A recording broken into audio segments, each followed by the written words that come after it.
ഗവൺമെന്റില്ലേ? എന്താണ് ഗവൺമെന്റ് അതിന് വൈമുഖ്യം കാണിക്കുന്നത്? എന്താണ് ഇന്ത്യയിലെ പല പല സംസ്ഥാനങ്ങളിൽ നിന്ന് ഖത്തറിലെ ജയിലിൽ കിടക്കുന്ന ആളുകളെ തിരിച്ചു കൊണ്ടുവരാൻ ഒരു നടപടിയും ഈ ട്രീറ്റിയുടെ ഭാഗമായി ഇന്ത്യ ഗവൺമെന്റ് സ്വീകരിക്കുന്നില്ല? അതാണ് നമുക്ക് മനസ്സിലാകാത്ത കാര്യം. ഇത് ഏതെങ്കിലും എംബസിയുമായി ബന്ധപ്പെട്ട് തീർക്കാവുന്ന ഒരു പ്രശ്നമല്ല. കാരണം കരാറിൽ ഒപ്പിട്ടിരിക്കുന്ന 2 രാജ്യങ്ങൾ തമ്മിലാണ്, 31 രാജ്യങ്ങൾ തമ്മിലാണ്. എല്ലാ രാജ്യങ്ങളും അവരവരുടെ രാജ്യങ്ങളിലെ പൗരന്മാരെ ഖത്തറിലെ ജയിലിൽ നിന്ന് മോചിപ്പിച്ച് അവരവരുടെ രാജ്യങ്ങൾ കൊണ്ടുപോയി അവിടുത്തെ ജയിലുകൾ പാർപ്പിക്കുമ്പോ ഈ കരാറിൽ ഒപ്പിട്ട ഇന്ത്യ ഗവൺമെന്റ് എന്തുകൊണ്ട് ആ കരാർ പാലിക്കാൻ തയ്യാറാകുന്നില്ല? അല്ലെങ്കിൽ ഒരു കാര്യം ചെയ്യാമായിരുന്നു, ഞങ്ങൾ ഇതിനെതിരാണ്, ഞങ്ങൾ ഒരിക്കലും ഈ ട്രീറ്റിയിൽ ഒപ്പിടില്ല എന്ന് കേന്ദ്ര ഗവൺമെന്റ് പറഞ്ഞിരുന്നെങ്കിൽ നമുക്ക് മനസ്സിലാക്കാം. അപ്പോ ഡെൻമാർക്കിൽ എന്തോ ചീഞ്ഞു നാറുന്നു എന്ന് പറയാറുള്ളത് പോലെ കേന്ദ്ര ഗവൺമെന്റ് ഈ ഇന്ത്യക്കാരെ തിരിച്ചു കൊണ്ടുവരാൻ അവർക്ക് സാധിക്കാത്ത രീതിയിൽ എന്തോ നിഗൂഢത അവരിലുണ്ടായിരിക്കുന്നു എന്ന് വേണം പറയാൻ. ചില ദുരൂഹതകൾ അവരുണ്ടായിരിക്കുന്നു എന്ന് വേണം പറയാൻ.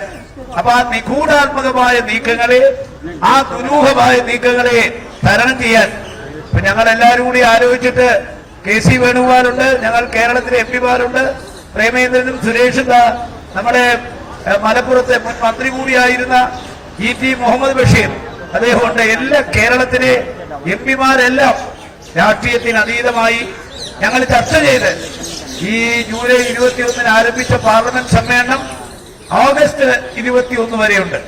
പ്രേമേന്ദ്രൻ സൂചിപ്പിച്ച പോലെ കഴിഞ്ഞ 4 ദിവസമായി സഭ സമ്മേളിക്കുന്നില്ല, കൂടുക പിരിയുക.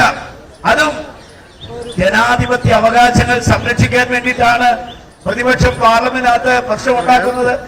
കാരണം പ്രധാനമന്ത്രി പാർലമെന്റ് നടക്കുമ്പോൾ ഊരു ചുറ്റാൻ പോയിരിക്കുകയാണ്. അദ്ദേഹം ലണ്ടനിലും മലേഷ്യയിലും ഒക്കെ കറങ്ങിക്കൊണ്ടിരിക്കുക.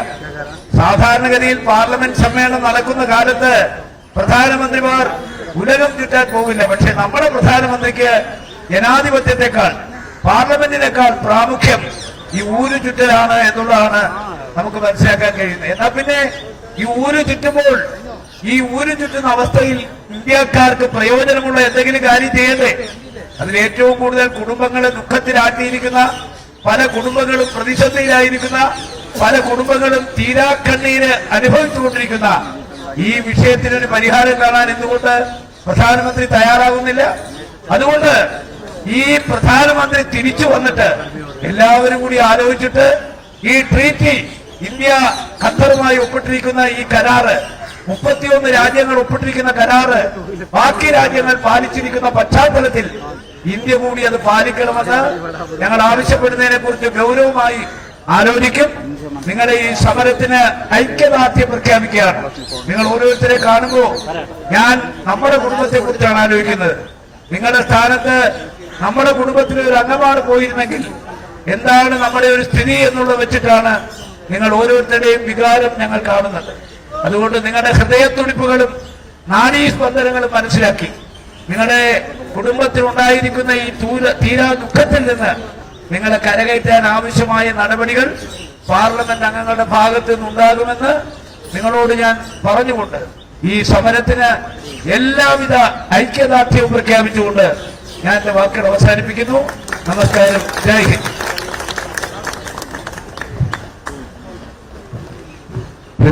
ഈ പരിപാടി ഔപചാരികമായി ഉദ്ഘാടനം കൊണ്ടുവരുന്നത് പ്രിയപ്പെട്ട AC സെക്രട്ടറിയും ജനറൽ സെക്രട്ടറിയും നമ്മുടെ PAC-യുടെ ചെയർമാനുമായിരുന്നു. പക്ഷെ അദ്ദേഹത്തിന് അടുത്ത ദിവസങ്ങളിലൊക്കെ ഉള്ള വലിയ യാത്രയുടെ തുടർന്ന് തൊണ്ടയ്ക്ക് തീരെ അസുഖം വന്ന് സംസാരിക്കാൻ പറ്റാത്തൊരു സാഹചര്യം ഉണ്ടായി എന്ന് അറിയിച്ചിരിക്കുകയാണ്. അതുകൊണ്ട് ഈ പരിപാടി അദ്ദേഹത്തിന് വേണ്ടി ഇവിടെ ഉദ്ഘാടനം ചെയ്യുന്നത് ബഹുമാന്യനായ